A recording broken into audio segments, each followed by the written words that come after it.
Hello, everyone. This is Brian Lewis of the Spin Zone, representing the absolute motherfucking Slayer shirt. It is Slayer all day. So, after this, salute to my fellow metalheads out there. This is what I got. So, the next team we're going to cover in the NBA offseason preview, going to kick a bunch of them out today, is the Utah Jazz. So, the Utah Jazz are a team that have been quite in a precarious position over the last couple of years since the whole Donovan Mitchell trade. So Danny Ainge and the Utah Jazz have been quite in a bit of a directional downward spiral since that time. So you have Lauri Markkanen, you have John Collins, you had Colin Sexton who's gone, John Collins is gone, Jordan Clarkson's gone. So essentially the roster that you're going into this year is going to have, a much different team. So right now, you're looking at Ace Bailey, the number 5 overall pick, which we'll get into a second. Georges Niang, who they just acquired from the Celtics.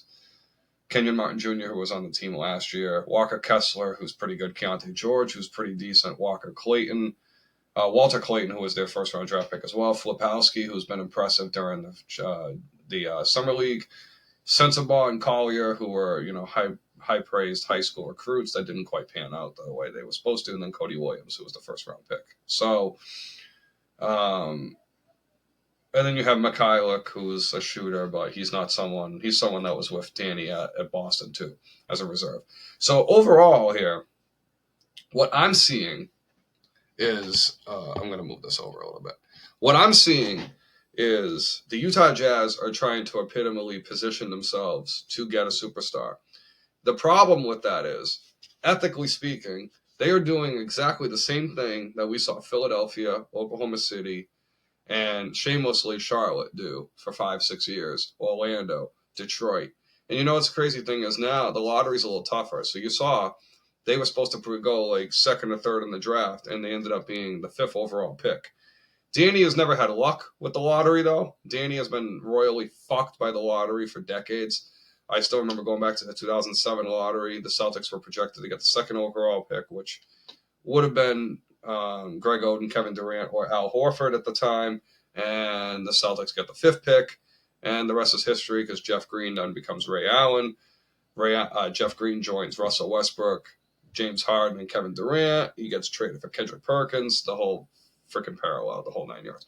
So there's a lot of instances with that where that's a strong message. Now, where's Danny going to get his trade here is going to be fascinating because there's not a lot of stars that are going to want to go to Utah.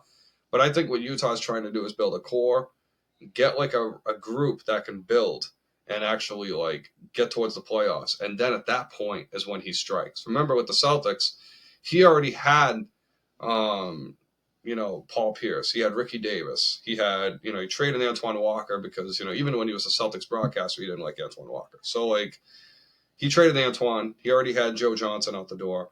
That team was around Pierce, and they were able to make it work. And they got a little lucky that they got the way they did because the Celtics still drafted pretty damn well in that stretch.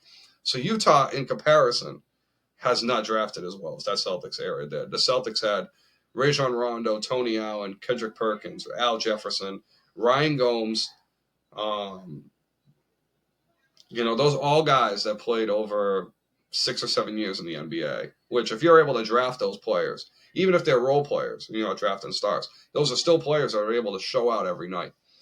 Now, of course, if I were the Utah Jazz, I'd be reaching out to someone like Cam Thomas and trying to get him on the squad with Ace Bailey and have those two guys be the center of your offense.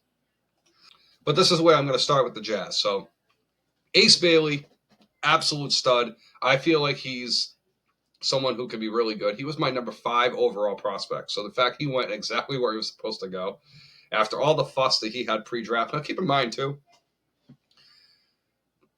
I don't mind the players trying to leverage themselves in the situations that are a little more favorable because in other sports, it's a little easier to do that. So like in baseball and hockey, we see it all the time. With soccer, we see it all the time. But as far as basketball and football, it's a little different because it's a little harder to do that because of the salary cap sports. Hockey's a salary cap sport too, but it's a little different because I think the players sometimes the NHL and baseball, if there's certain coaches that move up a certain scale, certain scouts that go up a certain way, they'll tend to follow that guy. It tends to be like that in football and basketball too, but in a much weirder sense. We've seen it over the years. Even look at the Celtics right now. They have Mikhailuk. Mikhailuk was on the practice squad for the Celtics beforehand. So it's not like they have guys that can't play. I think for the problem with the Jazz is they're in the super freaking loaded Western Conference. There's not going to be a lot of wins to be had there. Portland is not going to have Damian Lillard for the whole year. So they're not going to be good either. The Clippers and Lakers, all three Texas teams, Oklahoma City, Minnesota, Denver, those are competitive teams. And then Phoenix might be bad, but Phoenix still has Devin Booker. So I think we have to start looking at the team building aspect of where the Utah Jazz are going to go directionally and say, if Ace Bailey is able to be a 20-point-a-game figure in the NBA and be efficient and also be a solid defender and also be a leader of a team, the same way that someone like Cade Cunningham has developed. Or maybe even if he's a Scotty Barnes, where Scotty Barnes could probably definitely be a second best player on a championship team. It's looking pretty evident at that point. So now, the way we're going to illustrate it is the Utah Jazz with Walter Clayton, Keyonte George, Ace Bailey, Lauri Markkanen, and Walker Kessler. That's your starting five. You're going to brute with that unit for 50 to 60 games and then see what you got at the end of the year. I kind of like that idea. I don't think that's a terrible idea. I think, at least for Utah, it makes sense why they got rid of John Collins, Jordan Clarkson at that point. But you still need veterans on this team because they're not trying to compete, though. So that's why they got rid of those guys for basically nothing. Now, Collins was on the last year of a deal that he got a little overpaid in Atlanta. So there's still guys like Anthony Simons out there. So I think if the Utah Jazz are patient, they could sit there at the deadline and they could easily be factors of getting assets for some of these other players that are going to be there. I just don't know what other assets they're going to have. So, I mean, would they be willing to pull the plug on a Walker Kessler or a Lauri Markkanen this year? Because, I mean, again, Drew Peterson and Debonsa are going to likely be head-to-head the most of the year. Debonsa's not like an overwhelming number one prospect. Drew Peterson has some very high praise from Bill Self.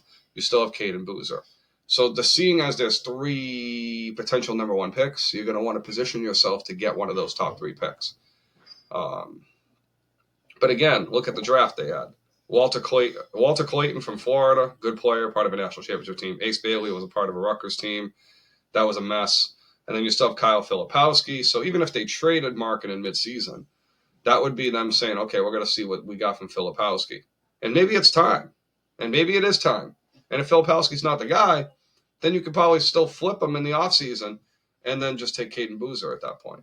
Right? I mean, even worst case scenario, they get the third pick. Caden Boozer's still an improvement over the guys they have now. Boozer's not even 19 yet, so there's an element to that. I think for the Jazz, you know, you look at the teams that they won with. They won with Stockton and Malone. They won with Millsap and Darren Williams. They won with Donovan Mitchell and Rudy Gobert. Where are they going to get that guard big combo, or are they going to try and build it in the wings? Danny Ainge has always tried to build teams on the wings. In Phoenix, he had all those guards. He offloaded some of those guards and got, and drafted Sean Marion. So you look at that era of Phoenix, and that era of Phoenix was more successful because Ainge was involved. They were better with Steve Kerr, obviously, but Ainge was there. So I think if you look at the history, and then you factor in some of the way that Rick Carlisle was able to kind of redo his two Indiana teams, I think that's where Utah is going to try to be. I don't think Danny Ainge is going to build a team the way he did in Boston, because I don't think he's going to get gifted 2 top 3 draft picks in super awesome years to have top 3 draft picks, and then nail said both top 3 draft picks and just completely go unhinged. And that's really what happened with the Utah Jazz. Now, how many wins they could get next year? I mean, the lower the better for them. I would say anything over 20 would be a shock, especially in that loaded Western Conference. I just don't know where they're going to be able to get wins night in and night out. Houston, San Antonio, Dallas, Phoenix. Phoenix still has Devin Booker. The Lakers and Clippers are going to be competing. The Kings are going to be somewhat competitive. I didn't even mention them earlier. Portland probably might be the only other team that's not very good. Minnesota's very good still. Memphis is still trying to get themselves back into competition a little bit. OKC's the reigning champs, obviously.